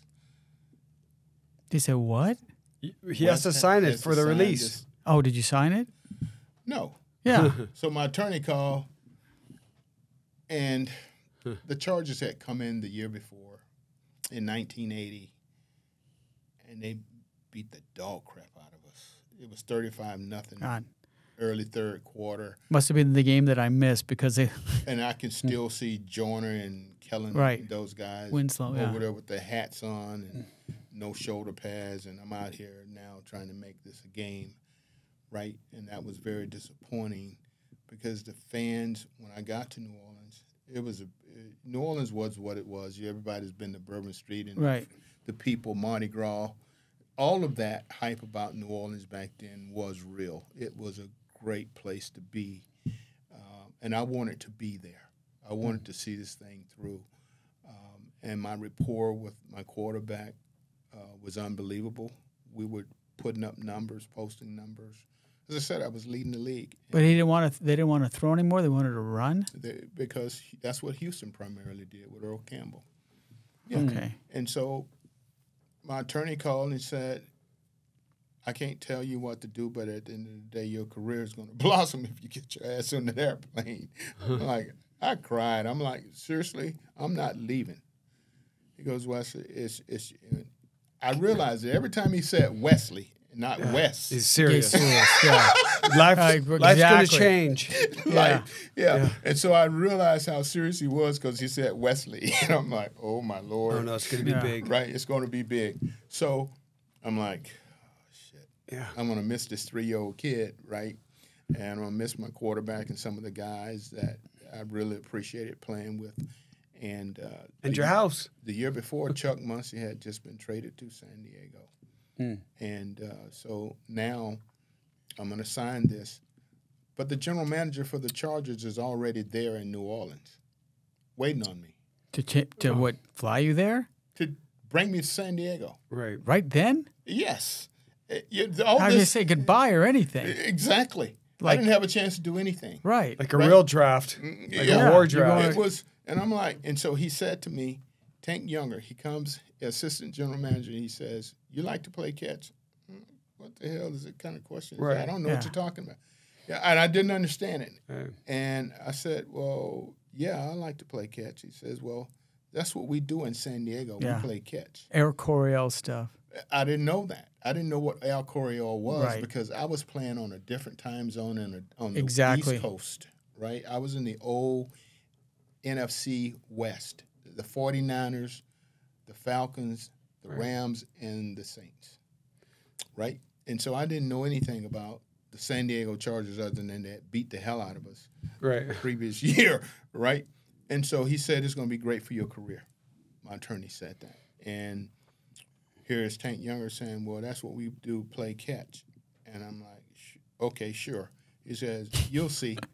Was Dan Fouts the quarterback at the time? Yes. Okay. And so now I get on this airplane. It's the longest flight of my life because I'm miserable. And I'm just staring out the window the entire time. I'm not trying to talk to him. And he goes, when you get to the meetings, they're going to be in meetings when we get there because of the time change. I want you to sit next to a guy when you walk in the meeting room. So we land, I get to Jack Murphy. And he goes, go upstairs, and they're meeting in this particular room. There's a guy sitting there by the door with a hat on, Kango hat, sitting next to that man, and he'll help you. So I walk in, the lights off, and they're looking at film. And excuse me, sir, is anybody sitting there? He says, no, sit here. So they're watching the film, and this guy starts to say, well, this is why we do this, and this is why we do that. And I'm like, okay, whatever. And I'm listening. But he sounds like a coach, right? So when the light comes on, I'm like, okay, everybody leaves. And so the coordinator says, hey, can you stay around for a couple minutes? And it's Ernie Zampese. And so he says, welcome aboard and hope you're here. I'm 210 pounds now. Because we were running the ball, but we were also throwing it in New Orleans, right? We were going to be a rough, tough, beat you up and then throw it football. Right. And that's what we were doing. And so I go down the stairs, and the guy in the Kango hat was Charlie Joyner. Okay. I was 12 years old when Charlie Joyner started playing. And now here I am. Playing with him. Yeah, I'm 24, 25 years old, and I'm getting ready to play with this guy. And so we go out to practice. And I mind you, this is my first day, and I just come off a long-ass flight. Right to work? Oh, my God. Exhausted. Oh. Time difference. But not only that, your family is back there. But their script, how they practiced was, it's like we had a 15-play script, and, you would go all through the script, even if it was 25 plays. Where college ball and some of the teams I had played with, we do 10, the defense do 10, then we do 10 more, that type of thing. Not here in San Diego. They went all the way through. And the same guys, except for if you were a third down guy, you went in. You had to memorize all those? How much time did they give you? It wasn't that. It was the fact that I wasn't ready for that consistent. Right. I wasn't ready for 20 plays in a row. Right. Right. And so the first 13 plays were pass plays. So it was just all run down the field, full speed and all that. Run hard because you don't. And Foul says, everybody has to stay alive here because I might throw it to you. So you had to, you got to run full tilt. It's so they wouldn't tell you, or you just might get it? Well, that was the whole concept of Al Coryell. But, I mean, in the huddle, would you know where that pass is going, or might say it could go to you, or it could go to you, or it could go to you? Here's how the offense worked. He had outlets, but by the same token, if you didn't do your job, that meant that the other guy that might be getting this ball, you might get him in trouble because you didn't clear out that safety or that corner. So you had to run full tilt. I got you. Right. So they had to think every time you were going to get it. And if that guy sat too long, he would throw it, just to show you that I will throw this ball. And then it just go to nobody or nowhere, and then you're just hit like the ground. Yeah. Like so what? I didn't want to do that. I got you. I didn't know these guys. Right. And the pressure, I felt all the pressure because the guy that I was replacing, we played in the Senior Bowl together, and he had a hell of a career. His 3.5 years here was Hall of Fame years. Who was it? John Jefferson, JJ. Okay, J.J. Jefferson. That was and he was a friend of mine, right? And now everybody's missing JJ, and I'm feeling the pressure because I'm not here to replace JJ. Right. He's got a lot of close teammates, I know him as a person, but it's not my fault. I got you. This I know guy exactly what you're saying. You're the new guy on the team. It's weird. This guy was like the legend. 20-something pick. I was the third pick. It's not my fault that the contract disputes. My contract is bigger. Whatever happened, happened. But I'm not here. I'm not trying to. So I found myself trying to win fans and teammates who really love JJ. Exactly. I know Kellen was hurt. I know Charlie was hurt. Now I have to earn their respect. Mm-hmm. And I got to make the fans realize, from my own perspective, that I am worthy of being here. The situation is what it is. I can't, and I didn't create this. Right. You know, so it was. You're not the cause. You're just the effect. It was really honestly tough. And as I said, I wasn't really prepared for the consistency of how they practiced. Can I play? Yeah. But I started to marvel at what Charlie and Kellen and all of these skilled guys were doing in practice. And I'm like, oh, my Lord. They made me – they brought the best out in me. Let me say that. I never realized that my game or the game that I could play was at a bigger level. Yeah. And I think a lot of that was God, you know, saying, you got this in you. And I started to think back about all those things that had been said to me. You, and my old high school coach, I have more belief than you have in yourself. Mm-hmm. It's there. You just don't know it yet. Right. And it's good to be pushed and challenged. That's what happens. They made me play like I never thought I could. You must have been exhausted after a game. Oh, I was 200. I was 200 and like running. Like I said, I was over 200 pounds. Ah. And even though I performed, now here's the thing, I was leading the league in New Orleans. I come here, and I guess I go for almost 900 yards. But you don't get to combine. Wow. They didn't combine the two together. Right. Right. Why not? They didn't let you carry it over. Stats overall, you do it. They didn't let you carry it over. But they don't carry it over as just one stat. Oh, got it. So you have to start from the beginning again. And so it was humble beginnings all over.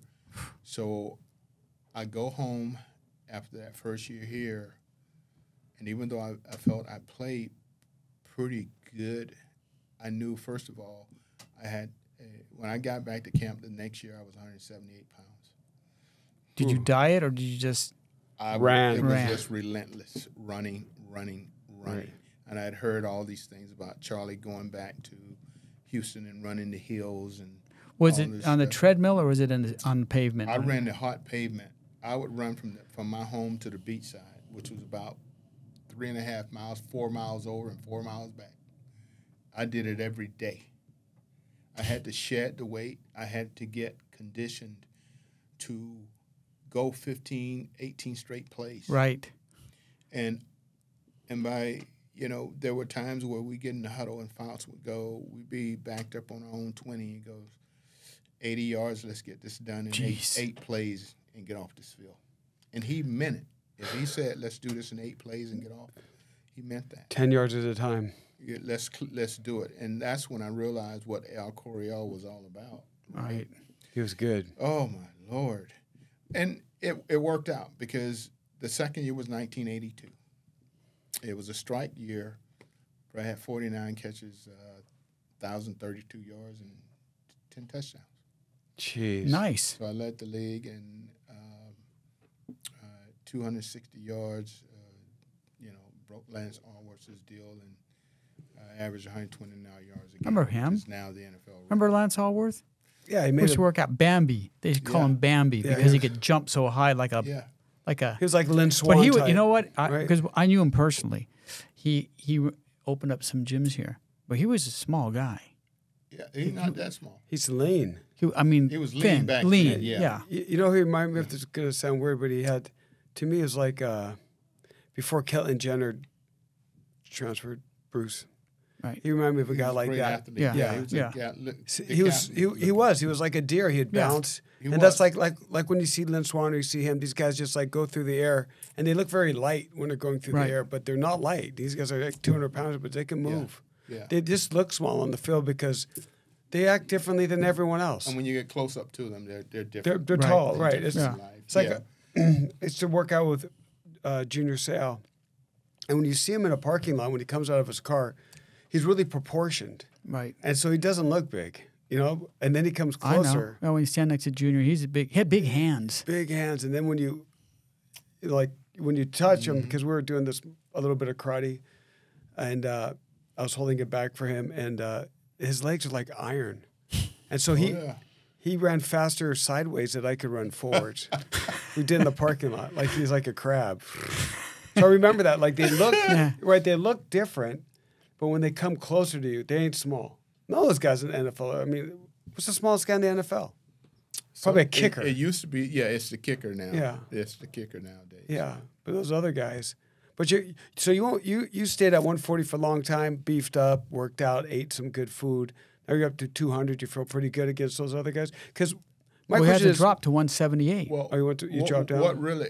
I was because here San Diego's running. Because I got here and it was Al Coryell, right? And I didn't understand what that meant when he said, well, we play catch. Well, right. Yeah, you play catch because you throw it every down, right? And every now and then you run a draw play to keep them honest. But I love that. I love that style. I hate seeing people run through the middle and they get done. Okay, first down, another yard. I'd rather see that guy going long. It's just and making it. I became accustomed to it, and so that's why. You won. The '82 year was a phenomenal year for me. I was on pace for 2,100 yards in a full season. What were you doing did you do anything for kids? Because I know you're really into community, and we're going to talk about that because I want to talk about what you're doing now. But the community around you, what about all those kids? Did you guide them, or did you have anyone? Did you take one in? I had camps. I did 1 million camps. I was doing camps when I was at Florida. I'd go home and I would start my junior year because my sophomore year, like I said, I was trash. Right. I didn't have it. My football IQ was not there. Even though God's gift was there, my football IQ was not there, and I liked the knowledge of the game. I didn't understand that, and Charlie Joyner taught me that. My best year, aside from the '82 year, was the year he became my coach. Mm-hmm. So I played with him from '81 to '86, and he became my head coach. My receivers coach. So when you're in that huddle, people who don't know football, the quarterback will tell you what the play is. Mm-hmm. Name one of those plays so the audience can hear, and then you got to figure out what that is and. Like you said, be where you're supposed to be. Be where you're supposed to So be. you got to memorize all those. We had adjustment routes. Like if we were in the I formation, right, and we went I right. I meant the tight end and the Z receiver. I was a Z receiver. Would go to the right, and the two backs would be in the I, right behind the quarterback. And if he said act forward, forwards to the right, and so act meant action. So it looked like play action, act 4, and he'd go 585. 5 route was a comeback route, 17-yard comeback. And in Al Coryell offense, I learned it in one day because of the number system. That was what Coryell was about, the number system. And it didn't matter where you were. You just had to know the 1 through the 9. And if you knew what they were. Everything was kind of the same. Yeah, and so we went from the single receiver to the 2 receivers, the double. Right. So if Charlie was the X and he went 5, so Charlie had the first number, 5. Right. Kellen had the 8, and it was 585. In this case, I had the 5. And we told the 2 backs, even if we used a third receiver as the F, the H was always going to be the H. He would go 585, act 4, 585, F post, H swing. And so he's already told everybody what to do. The 3 receivers got the numbers, the back or the sub F, who could be a tight end or a third receiver, was the F, and the halfback was always the H. 585 H. It's not, for me, it's not that easy. Yeah, well, for you it's easy, but I guess that's why you asked that question. Is it good? Right, so okay, you're in the huddle. What do you hear right now? 585. Say the whole play. He would go I right 585 F Act 4 585 F post H swing. And then go.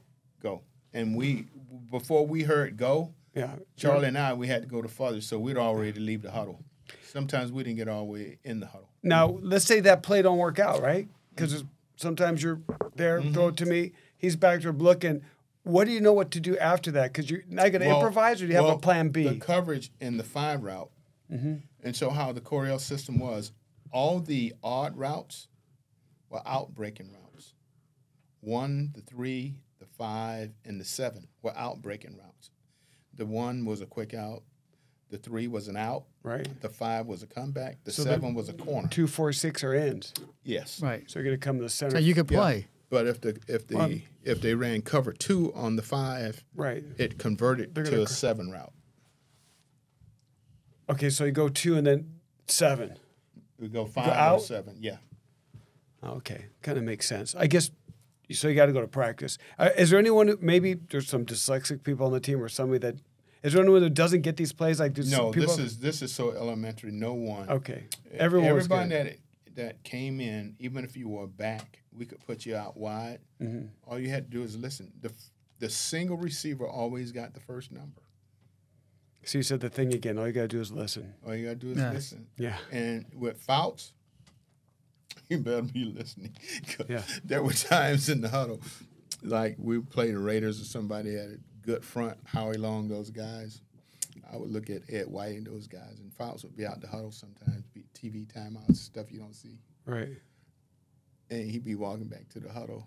I see, and I'd tell him, y'all scared to block Howie Long? Piss him off, right? And they start talking to me. And I would do that on purpose because they're not supposed to talk. Who's not supposed to talk? The lineman. Oh, to anybody? Fouts wasn't playing that. No talking in that huddle. He was the only one going to be talking in the huddle unless he, every now and then I'd say, don't force it. Right. Exactly. But he'd be walking back in the huddle, and I'd be making him talk anyway because they'd be pissed off with me, right? And they'd always tell me, I'm going to break your neck.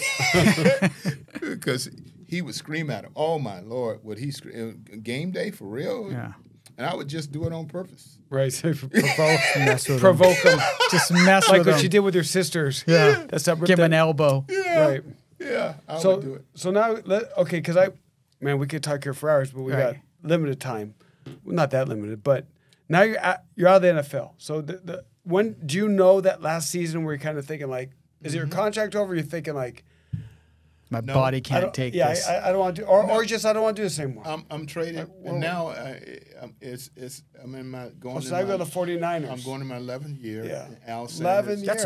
That's a long time for NFL players. The average is what, 3? Al 2.3. 2.3. Okay, so under 3 years. Al Sanders is the head coach, and I come in for minicamp, and the guy tells me, Wes, we can't bring you in we can't allow you to come from the hotel to the facility. I'm like, what are you talking about? Right. No. He goes, I think they're trying to trade you. I was told not to bring you over. I flew all the way out here, and you're telling me I can't practice for minicamp? God dang, that must have been. Now Al Sanders, mind you, comes in from Tennessee. He's the receivers coach. Because before then, we didn't have – Ernie Zampese was our offensive coordinator. He was the quarterback's coach, the tight ends coach, and the receivers coach. He pulled Ernie a lot of – Zampese was a real gem. He was Don Coryell changed my life. Ernie Zampese was a guy who had to think it out. Because when you think about all of the talent we had from Kellen and Charlie, myself, Eric Sievers, Pete Holohan, Gary Anderson, Lionel James, James Brooks, Chuck Muncie. You got one ball. How do you get along with all that talent? Right. That all fell on Ernie's shoulders. Got it. Because no one was ever going to say anything to Coach Coryell. And so we realized on third down, we got to keep the drive alive because that meant everybody has another chance to get more balls. Right. Right. And so we worked for one another. Exactly. That's why Like a team. Goes back to running hard Right. to make sure this guy can get open. That's what that meant to all of us. Yeah, that is a team. That's the Yeah. definition of a team. Because everybody wants a shot. Yeah. Right. If you don't get It's a this, ball we're time. done. So they decided they fired Coach Coryell. Al Sanders now, who was the receivers coach, is the head coach. Why did they fire him? The Spanos family comes in, they take over the team. Okay. They buy the team from Gene Klein, and they want to go in a different direction. And Shake it up. I was a player rep. I was also executive committee member. I was one of 7 players who represent all the players, and I was a team rep, player rep. So the first meeting, he says, your player rep is not your team captain. I'm like, I'm not. Who said that? Dean Spanos? Al Sanders. And I'm like, I'm not trying to be anybody's. Right. Right. You know, I'm just a player rep. I'm just here to educate the players on their rights and the things that they need to be concerned about when their playing days are over. We cool with this microphone? Yeah. Okay, sorry. So, you know, I think it started on a spiral. I have tremendous respect for Al.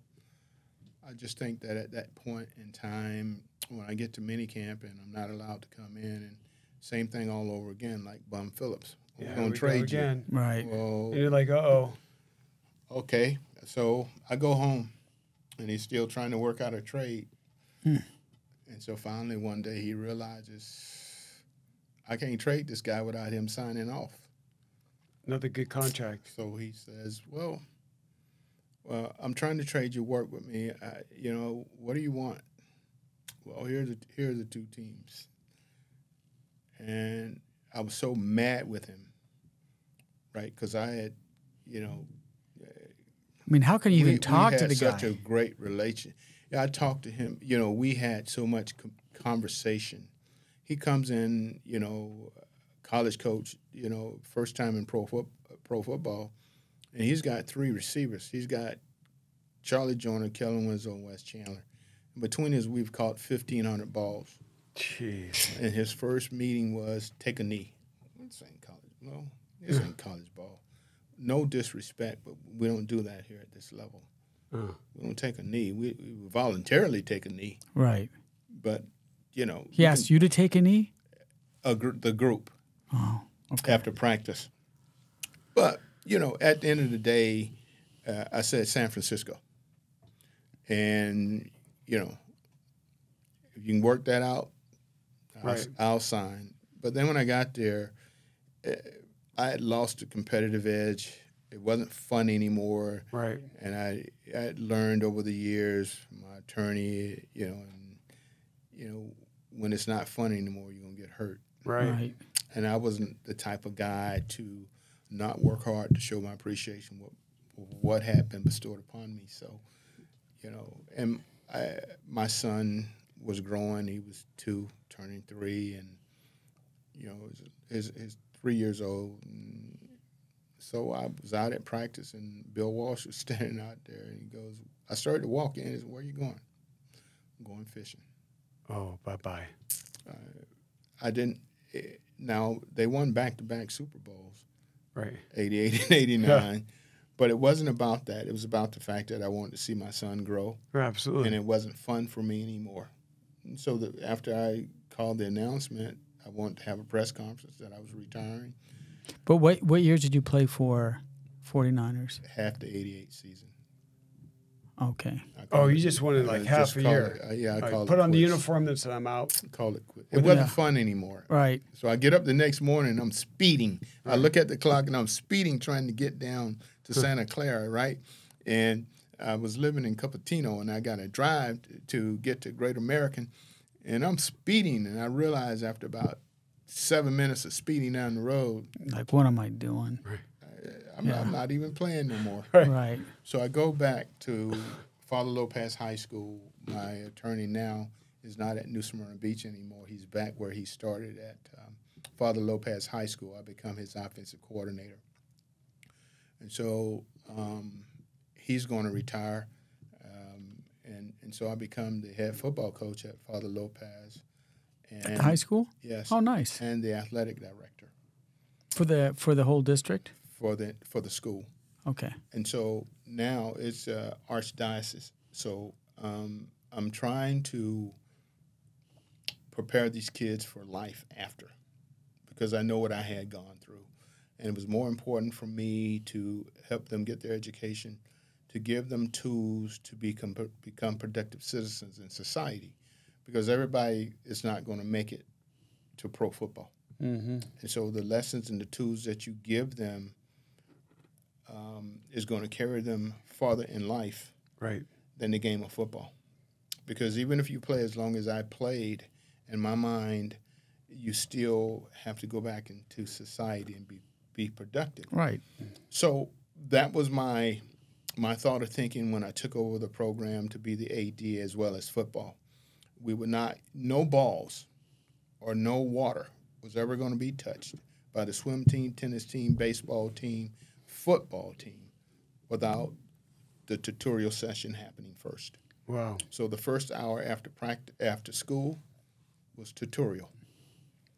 And if you didn't do that, you were not going to be a coach. You ain't touching the ball. Right. You ain't touching no ball. There was Right. going to be complete silence because Right. I wanted to give these kids something. You became that guy. You became your grandfather. Yeah, I became- exactly. You're like your grandfather, the disruptor. We got a disruptor at this high school. I was being very disruptive in programs that were used to just going out, Right. and, and that The year, volleyball players are probably like, what? And so one day, a guy walks up, he pulls up, and he comes out for practice, and I'm looking around, and I have this picture now in my scrapbook, and it's the guy is a Hall of Fame linebacker, and his son is playing for me. And he said, I heard a lot about what was going on. And I'm like, oh, my Lord, this big guy's finna tackle me. All right? He wore the number 51 in Chicago. Uh-oh. Who was it? Dick Butkus. Oh, God. Really? His son played for me at Father Lopez High School. Yeah. And but he had a great deal of appreciation. That's one intimidating looking guy. That's why I had that, right? And so, as I said to him, I said, for me, a lot of these kids are not going to go off and even play college football. And so some of these kids are unsung heroes. They come out here every day. They get their asses beat because they're somebody's dummy. But they're the most valuable players on this team because they're the ones who are preparing these players to become who they are going to essentially become. Right. And I want to give them the same opportunity as these guys who are going to essentially go on and play and have a productive athletic career, right? But I want it all to be on notice that this is not what this program is going to be about. So when you speak about the giving, for me, it was about balancing the scale between athletics and academics. Always has been, and that's why I stand strong on my greatest accomplishment. It meant something greater to me. Right. Okay. And You'll be able to pass that on yeah. And so to many, many people. And in 1983, I started Wes Chandler Youth Foundation, and that was my way of giving back. Even though I was playing, I wanted these kids to have, and so I would have celebrity calls. And I had so many kids in my program, and I started it in the projects. Then I had kids who were not in the projects. We won 6 national championships, girls basketball, 16 and under. We won the national championship for boys, my 16 to 18-year-old boys, and my 21 to 25-year-olds. My 16 to 18-year-olds had Vince Carter, the Vince Carter. He was a drum major in high school. Oh, he was? Was he? Yeah, but my 16 to 18-year-old kids were better than my 21 to 25-year-olds. They would whoop their ass every day in scrimmage. Wow. But we had it was setting a tone for them to believe in themselves. Right. That old cliche, I have better belief in you than you have in yourself. Right. I Right. like that line. And so, sometimes kids, they may have an upside, but they don't realize or recognize their talents. Right. But what are you preparing them for? Just athletics? Right. And so many times we see not how guys blow their money, it's mismanagement. Right. All right? Football is a business. It's not a sport. It's a business. And too often times, athletes, as we know, growing up, they were dull or dumb. Right. Right? There are no dumb athletes, because my motto at Father Lopez High School, if you can do X's and O's on the board, you can do pluses and minuses. Exactly. Right. You know, you hear Shaq talking about that. You know, he says, you know, these guys get a whole bunch of money, but no one teaches them how to manage it. How to manage it. So, you know, you get these guys that have multi-millions, they're spending, they don't care, they're drinking, they're going on their yachts, and then one day they go to the bank and they go, you don't got money. And they go, how'd that happen? Well, it's like my attorney, when I first got that little $1 million contract, he said, you know what? From this day on, it's OPO, other people's money, a little yours and a lot of theirs. Right? You have to learn how to manage and how to utilize the tools necessary to be successful, right? And if you get contracts big enough today like they do, huge. Principal and interest, you can live off of it and not touch the other. Wow. When you think about it. Yeah. I always tell all the athletes I know, invest in real estate. And if you're going to do that. And he said that too. Yeah, but we say work with us. Work with the Powell brothers. Invest in But you know what he said? Yeah. You know what he said? It's the best thing to do. Buy real estate, they ain't making no more. Yeah. Right. Exactly. Real estate's They're a good not investment. making anymore. Yeah, I mean, right now, we sell houses. You know, we're both brokers. Mm-hmm. There's 2,000 houses for sale in San Diego.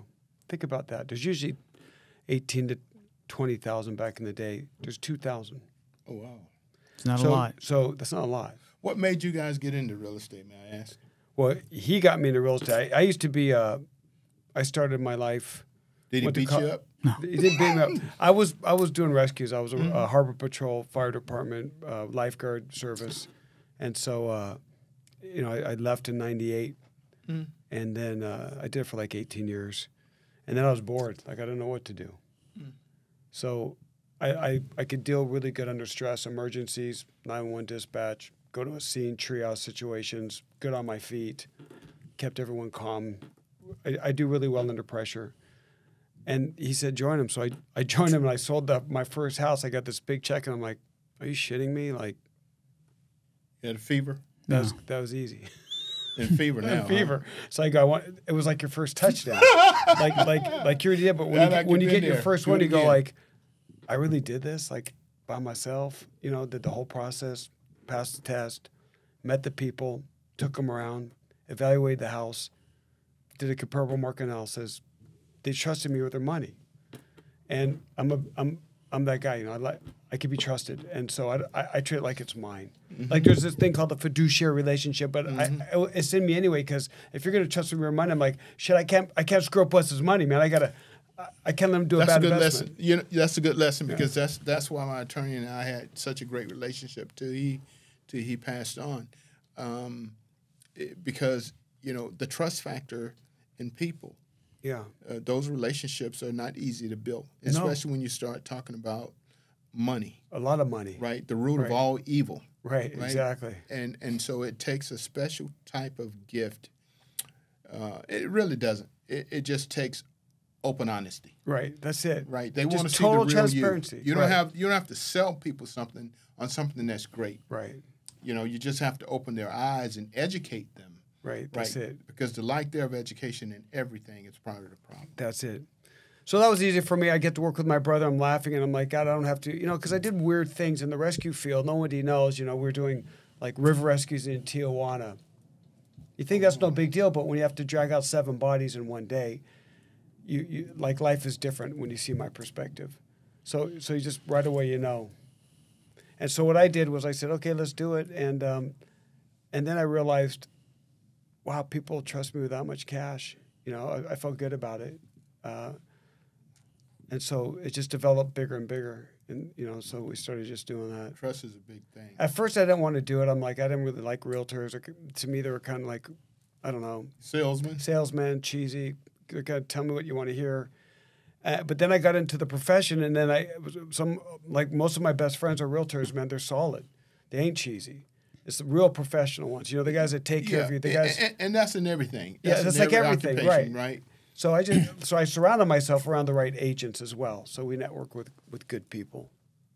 Good for you. I'd say that's I want to know if we can bring you back, because there's a whole nother section that I want to talk to you. I want to talk to you about the school stuff, because you from when you left football to right now, you did a lot of stuff in between. Yeah, and that's going to be another 2 hours. Well, I want to talk about drugs, fentanyl. Right. Sure, I want to talk about TBIs, because that affects everybody. Right. Yeah, I know that's what you do, but we've we've been talking for 2.5 hours. Mark, how long are we in here? Exactly 2.